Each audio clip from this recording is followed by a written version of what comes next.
Hello everyone, Yin here, and today I'm going to be talking about the Call of Duty hate cycle, as I call it, or how every Call of Duty game is praised when it comes out, and this praise really drops off during the game's life cycle, but people start saying it's a great game again when another game comes out, so they have something to compare the current game negatively to.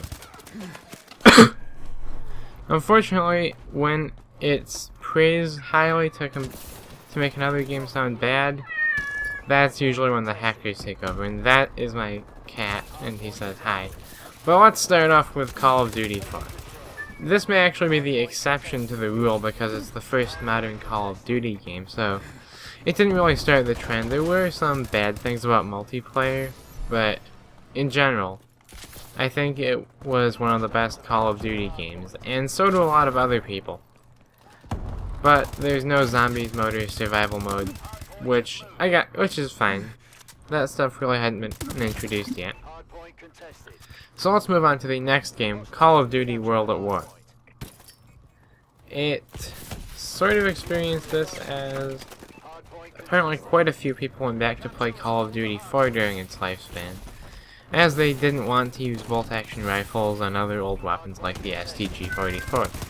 The campaign and zombies modes are thought of as some of the best, and recently people asked Treyarch to make World at War 2 for this year's game, but yeah, we're getting Black Ops 3 instead, obviously.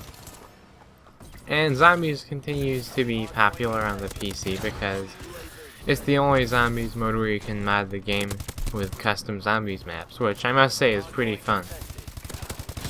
Black Ops, I think, maybe having zombie modding, or maybe not, and Black Ops 2 will probably never. Modern Warfare 2. It received a lot of negativity because it was, as much as it was a good game, it was also a mess. Because, well, NoobTube. NoobTubes are basically why. There was such a terrible design decision, as well as Danger Close and One Man Army, but it also didn't get support for this during its lifetime because of the whole Weston Zampella problem thing. But yeah, they went off to form Respawn Entertainment, which I'll be talking about in a different video, but some older videos on it shed some light. It's called Modern Warfare 2 by some people, specifically in a Blame Truth and 402 Thunder dual commentary. Thunder actually calls Modern Warfare 2 Modern Warfare 2. And today it's considered to be a good game, but the tubes and Commando really break the game. That's basically the gist of it. Black Ops 1 had issues, specifically the FAMAS and AK-74U, but other than that, it was a good game. And I still think it's a fun game because of assault rifles like the M16. It's fun to play, and the M16, like I mentioned before, is really, really deadly, so I'd recommend you use it. But let's move on to Modern Warfare 3, which it's not considered to be an amazing game. Honestly, I think that's a little bit unfair because the campaign was good. The Spec Ops mode was good. And now the worst, I'd say worst part of the game. Multiplayer, they're pretty overpowered things, to say the least.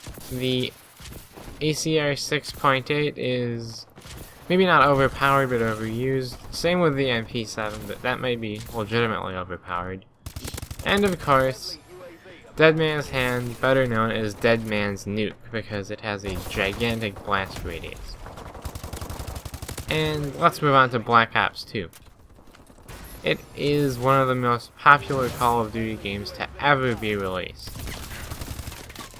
Maybe even more so than Call of Duty 4, but it's insanely popular and insanely successful. There are still tons of people playing it. I don't know if there are more people playing it than Advanced Warfare, but there aren't player counts for Advanced Warfare, so I don't really know. No one knows, but let's move on to Ghosts. And Ghosts was, to be honest, considered to be a bad game. And for honestly good reasons. I would doubt that it would ever become popular, people saying it's good, but that's because of several issues, like the maps being for the most part too big, Stonehaven and Siege, I'm looking directly at you. Satcoms are, well, to be honest, worse than UAVs in every single way. IEDs are overpowered. I know there are ways to get around them. It's just that they blend in too well, and they're, I still think, too deadly. Then there's, of course, the Guard Dog, which is like a walking, independent version of Commando. Thermal silenced M27 IARs and ghillie suits. That stuff makes Ghosts pretty much unplayable. I must say though, the hit detection was good. Well, unfortunately, only the hit detection was good, so yeah, it's not a great game. But let's move on to the current game and or receiver of hatred, Advanced Warfare. It was praised on its launch, and I think for good reason. The campaign, it wasn't a Modern Warfare 3 action movie campaign or a Black Ops 2 Black Ops spy thriller campaign, but it was a good campaign. It was interesting, and it was unique. It was a step forward from Ghosts.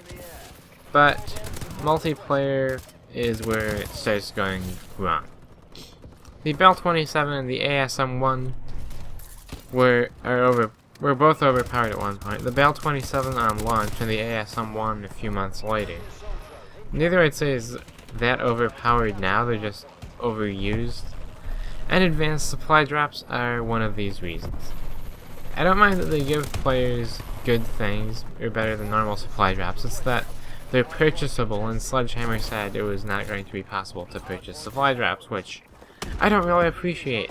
I don't think other people appreciate it either. So, how will Black Ops 3 fare in the future?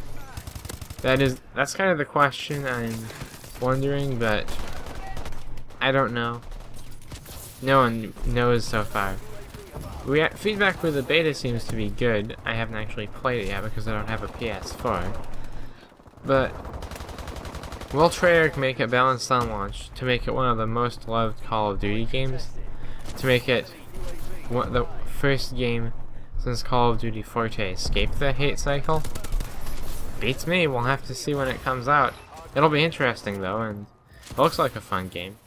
Anyway, thank you for watching. I'll see you later, everyone. Game453 out.